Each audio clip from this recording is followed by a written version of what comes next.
होते हैं, इसीलिए इतनी प्रभावी हो जाती हैं।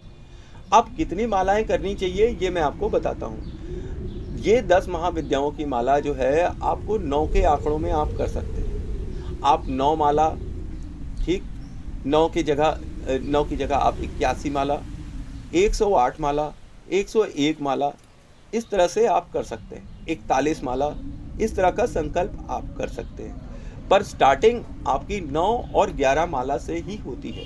सपोज करिए आपने कभी साधना नहीं करी है और अभी आप साधना करना चाहते हैं, किसी ने आपको बीज मंत्र दे दिया है या मेरा ही बीज मंत्र दिया हुआ आप जाप कर रहे हैं, तो फिर आप इस बात को याद रखिएगा कि क्या करना है कि जो माला जितने दिन पहले दिन करी है वही आखिरी दिन भी करना है और हमेशा करना है। उससे कम की मालाएं चलेंगी नहीं।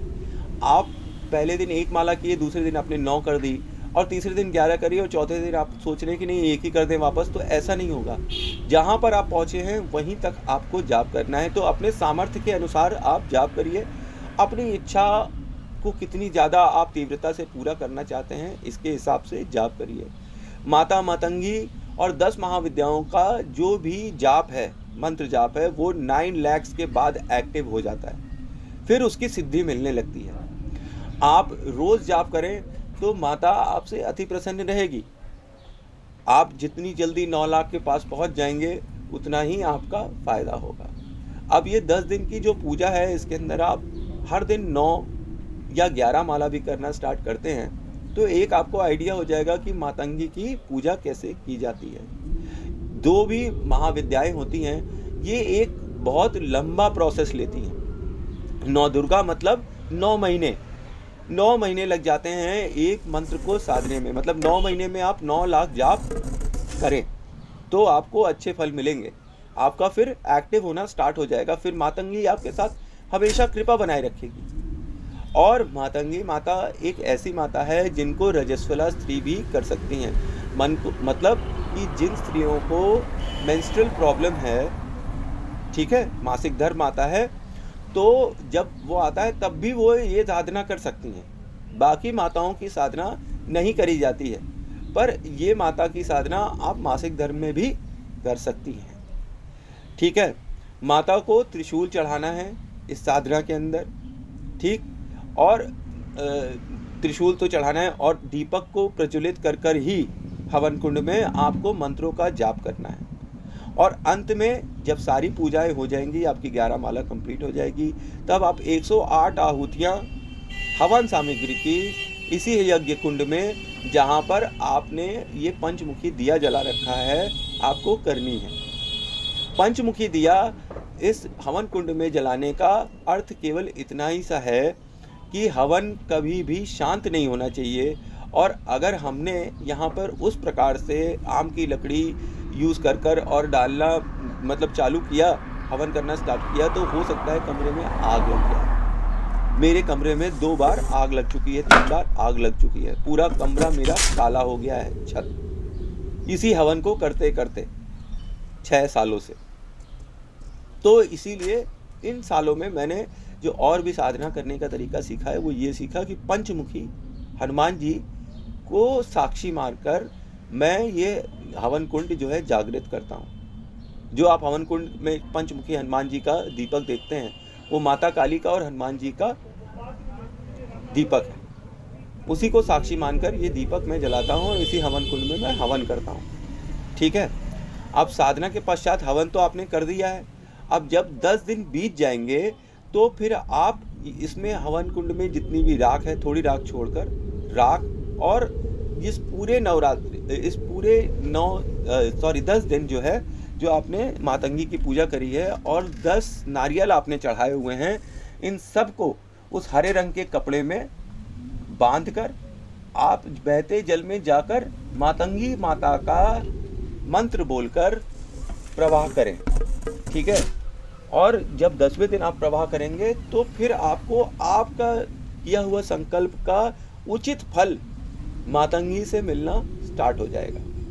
मैं आपको एक चीज़ और बता दूं, ये सब बताने के बाद, पूजा बताने के बाद, कि आपको कर्म करना अति आवश्यक है। बिना करे कर्म, अगर आप फल की इच्छा करते हैं तो ये तो वही बात हो गई कि मैं बैठा हूँ और खाना मेरे मुंह में अपने आप आ जाए। खाना खाने के लिए आपको कर्म करना पड़ेगा। धर्म और लक आपके साथ हो जाएगा जब आप कर्म सही और सही रास्ते पर करेंगे। और धर्म आपको क्या बताता है? सही रास्ता। जैसे कुंडली आपको सही रास्ता बताती है, मंत्र शक्ति आपको सही रास्ता बताती है, इसी प्रकार से आपके जो कर्म हैं वो किस तरफ जाएं और किस तरह से आपको मैक्सिमम लाभ हो, ये मातंगी बताती है। जब आप फिल्म लाइन के अंदर एक्टिंग, सिंगिंग और डायरेक्शन ऐसे तरीके के करियर्स आप चुनने की सोचते हैं तो मातंगी यहाँ पे विशेष प्रभाव देती है। वीडियो के एंड में आपको मातंगी माता का जो मंत्र है वो सुनाई पड़ेगा। आप ये मंत्र भी जाप कर सकते हैं। अगर आपके किसी गुरु ने आपको मंत्र दिया है तो उनसे पूजा पद्धति पूछिए और उनकी पूजा पद्धति फॉलो करिए। ये वीडियो उन भक्तों के लिए है जिनके पास कोई गुरु नहीं है, जिनके पास कोई मंत्र नहीं है और वो मातंगी की सेवा करना चाहते हैं। तो ये मेरी टेक्निक है। तो मैं तो माता से सीखता हूँ, अपने गुरु से सीखता हूँ। तो मैंने आपको एक सिंपल टेक्निक बता दी है। ये एक सात्विक पूजा है। वैसे तो 10 महाविद्याओं की पूजा सारी वीरानों की पूजा होती है और वीराने में ही करने पे अच्छा फल मिलता है। पर जो बच्चे शहर में रहते हैं और वो माता की सेवा करना चाहते हैं तो वो ऐसे कर सकते हैं। Thanks for watching. जय मां काली, जय मां तारा। आप सबका भला हो। अगर आपको कोई भी डाउट हो तो आप कमेंट में पूछ सकते हैं। पूजा स्टार्ट करने के पहले ये याद रखना चाहिए कि हमें एक घेरा गुरु का, रक्षा का, और दूसरा रक्षक का घेरा बनाना ज़रूरी है। ठीक है, जिससे हमारी चारों तरफ से रक्षा हो सके। चार तरफ जल छिड़कना है मंत्र उच्चारण करते हुए, और एक अपने ऊपर जल छिड़कना है मंत्र उच्चारण करते हुए। ठीक है, ये इस चीज़ की बहुत ही ज़्यादा ज़रूरी है क्योंकि पूरी साधना के बीच में कोई विघ्न ना आए। ये आपका ये जो जल है जिसे आप मंत्र युक्त कर छिड़क रहे हैं, इससे ये इफ़ेक्ट आएगा कि ये सुरक्षा घेरा है आपकी पूरी चौकी के चारों ओर जब आप साधना कर रहे हो तो। ठीक है, तो इसका ध्यान ज़रूर रखना है। और पूजा के अंत में जो 9 दीपकों के अंदर आपने कपूर जलाकर आहुतियाँ दी हुई हैं, ये भी यज्ञ करते वक्त यज्ञ में डाल देनी है। ठीक है, तो ये आपके 9 तरीके की, मतलब 9 9 से 81 आहुतियाँ तो आपकी पहले ही से हो जाएंगी हवन सामग्री की 108 आहुतियों के पहले। ठीक है, ये उसका इफेक्ट दे देगी ये 9 दियाली जिसमें आप कपूर जलाकर आहुतियाँ दे रहे हैं। ये सारी 9 की 9 जितनी भी सामग्री इसमें है बर्न, ये सब की सब वापस हवन कुंड में जाएगी आहुतियों के साथ आखिरी में जब हवन कर रहे होंगे तो इसका भी ध्यान रखना है कि ये जो बच रहा है इसका क्या करना है। केवल नारियल अपने पास बचेगा अंत में, जिसको भी हमें विसर्जित करना है बहते हुए पानी में। ओम मातंगिनी नमो नमः। ओम फट स्वाहा।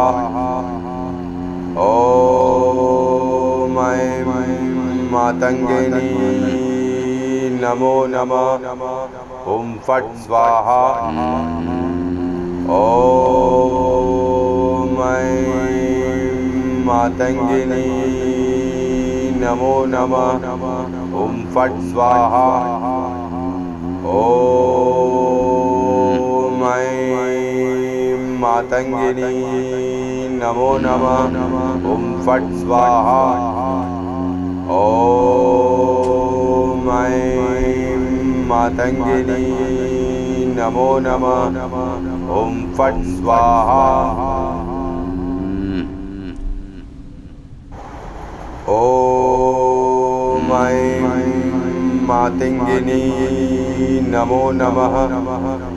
ओम फट स्वाहा। ओम मातंगिनी नमो नमः। ओम फट स्वाहा। ओम मातंगिनी नमो नमः। ओम फट स्वाहा। ओम मातंगिनी नमो नमः। ओम फट स्वाहा। ओम ऐं मातंगिनी नमो नमः। ओम फट स्वाहा।